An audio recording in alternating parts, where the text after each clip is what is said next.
Crime is hugely costly. You do not want to undersell the cost of crime, right? Not just the cost of the victims, but there's evidence that one of the greatest harms since early childhood development to educational attainment, therefore to career attainment, is exposure to violence. Not being the victim, just being in a high violence area has incredibly massive harms to children and to adults and to families. And you don't want to understate that, and we don't. That's a cost. When we talk about cost benefit for prisons, the other cost then is the $50 billion you spend on prisons. That's the analysis, but that's wrong. Because there's another big cost to punishment we always ignore. Prison is a major vector of tuberculosis, HIV, and STDs. The risk of dying from a drug overdose skyrockets upon release because you go from using expensive, low-quality drugs to cheap, high-quality drugs. And so many people die from overdoses. They don't count as a prison death, but it's prison that killed them. A study in New York State found that in the short to medium term, 1 year in prison takes 2 years off your expected lifespan. Prison causes people who are already on the edge of poverty to have their wages go down, hours worked down, total income drops. Overall impact on the economy is slight, but impact for that person fiscally is devastating. It's a major factor pushing women on the welfare when their partner goes to prison. It pushes kids into crime from the lack of a parent at home. It throws off dating markets, right? Dating functions in a neighborhood when it's 50-50. 50% male, 50% female. And people don't date far outside their neighborhoods. In some high enforcement neighborhoods, that ratio is 60-40. Right? 60% female, 40% male, because there's so many men in prison. And that leads to more single parenthood, higher rates of STD transmission, other problems with family formation. There's a cost to collect calls to prison. In New York State, half of all prisoners come from New York City, but half of our maximum security prisons are at least 200 miles away from the city, some 300 miles away, right? So you've got transportation costs, hotel costs, foregone labor, foregone income costs if you take time to go visit that person in prison, right? The social and epidemiological and health and physical and emotional and familial costs of incarceration are staggering, and we can't count them. We don't know how to count them. We haven't begun to count them, but we really have no idea what these costs are. But I guarantee you that $50 billion you spend in cash on incarceration, that's just the tip of an iceberg.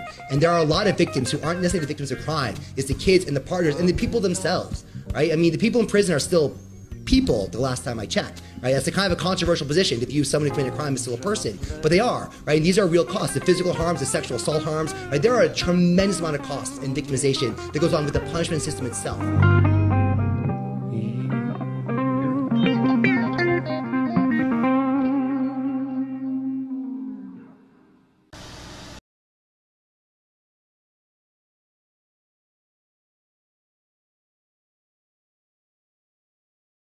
Mainstream media now advocating all citizens spend time in prison as service to country.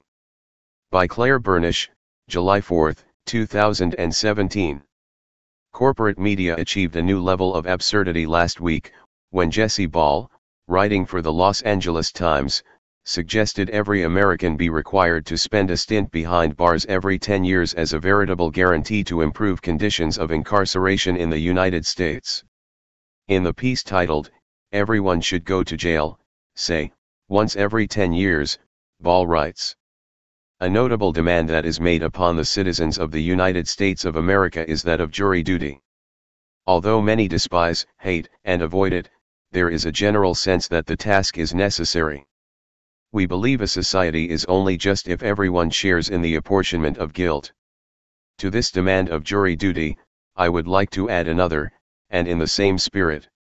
I propose that all citizens of the United States of America should serve a brief sentence of incarceration in our maximum security penitentiaries. This service, which would occur for each person once in a decade, would help ensure that the quality of life within our prisons is sufficient for the keeping of human beings.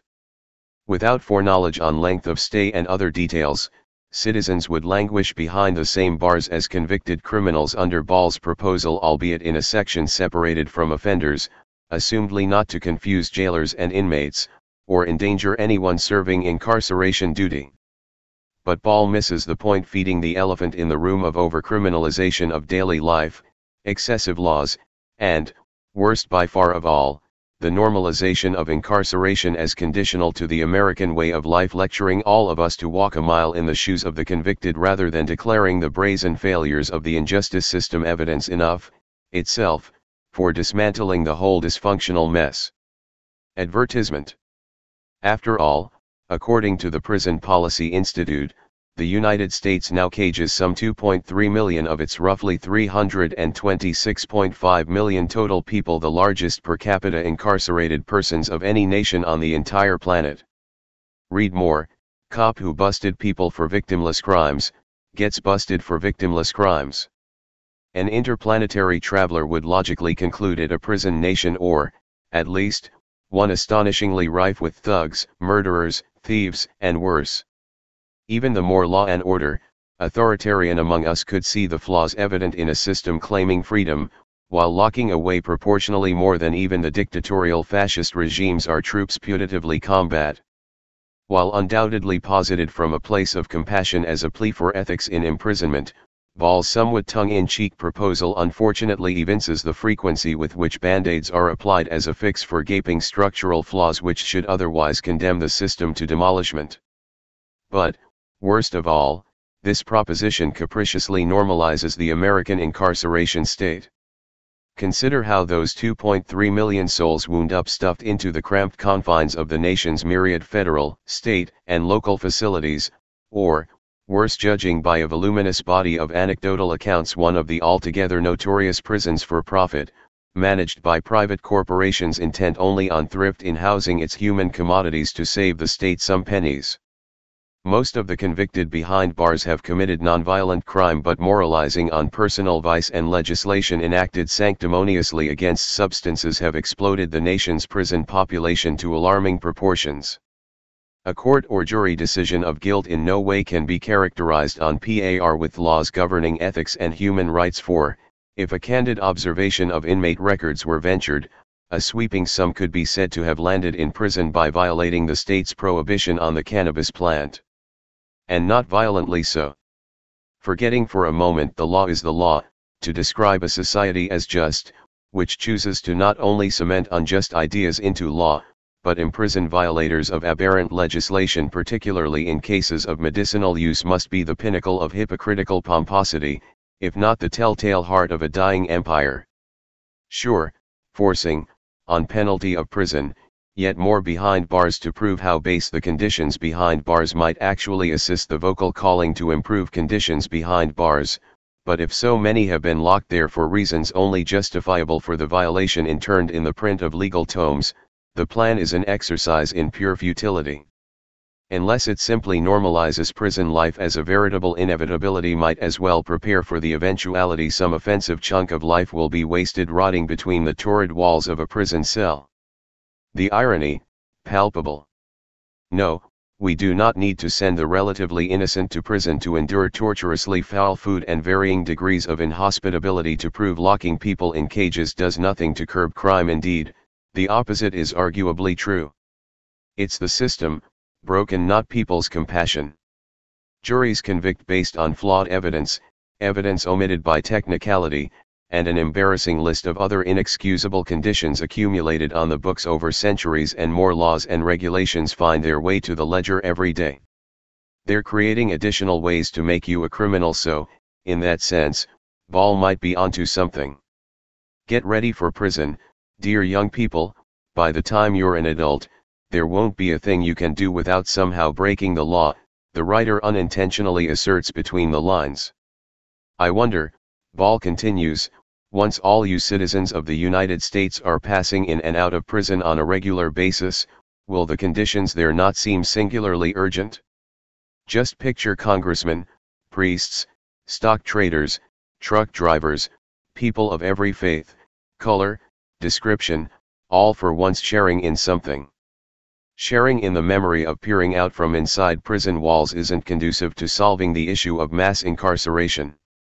Scrapping unjust, unethical, amoral, and otherwise ludicrous laws governing every conceivable aspect of daily life, however, is. Hey Charlotte County, this is Charlotte County Cop Watch, and I wanted to explain what fair use is. You can use pieces of news articles if you're doing it for news reporting, you have commentary, and you're doing it for education purposes. So that's what fair use is, as you can see right here. Another reason why I wanted to make this video is to let you know I have just joined with Patreon. A nice thing with Patreon, I make no money on YouTube. They took the money away years ago, and so this is another way to give, and it's a nice thing too because you can give monthly. You can give $1, $5, $10, whatever. I do 4 to 5 hours a day on trying to wake the sheep up on how corrupt it is and different ways that you can fight the corruption. So Patreon is a way that you can do it, and then of course the old way is still there. Donate to Sheriff County COPWATCH with PayPal or credit card. So keep that in mind. 4 to 5 hours a day. I make no money, but the corruption happened to me, and I'm sick of it. So I'm trying to wake people up. But my wife would love it if some, if we could get some help out there. There's 47,000 subscribers. Just think if each one of you subscribers just gave a, let's say, actually, yes, $1 a month. 47,000 subscribers gave $1 a month. That would be awesome. That's not going to happen. But anyways, that would be great if it did happen. But, do the math in your head. Just think about it. Like I said, 4 to 5 hours a day. I get no money from YouTube. YouTube has gone nuts. You can't do anything anymore. They're taking the money away everywhere. So these are a couple different ways that you can still help out with all this time that I put in. And as you know, I'm in a special situation where, at least I can do it, 4 to 5 hours a day. We have a cleaning company during the day. That's what allows me to do this, and we're debt-free. So this is my hobby. I don't go fishing and all that other crap. I try to save the world. So help me out to make the wife happy, man. In fact, if you guys did give $1 a day, and there was 47,000 of you, and you did it, and each of you gave $1, and that was every month, oh my God, yes, I could quit. I could start suing them. Another idea too that we have is, if I got, some funds, we could actually contact everyone that has been ticketed and or arrested and put in jail and start sending them postcards to let them know we're here, and to see if everything went all right, and if it didn't, find out their story. So we could even do more investigations and more lawsuits. Lawsuits take money. So just think about that. 47,000 of you so far right now. $1 a day. $1 a month on Patreon, or $5 a month Patreon, 10, 20, whatever. Just do the math in your head. Help out. This is a lot of work every single day. Thanks.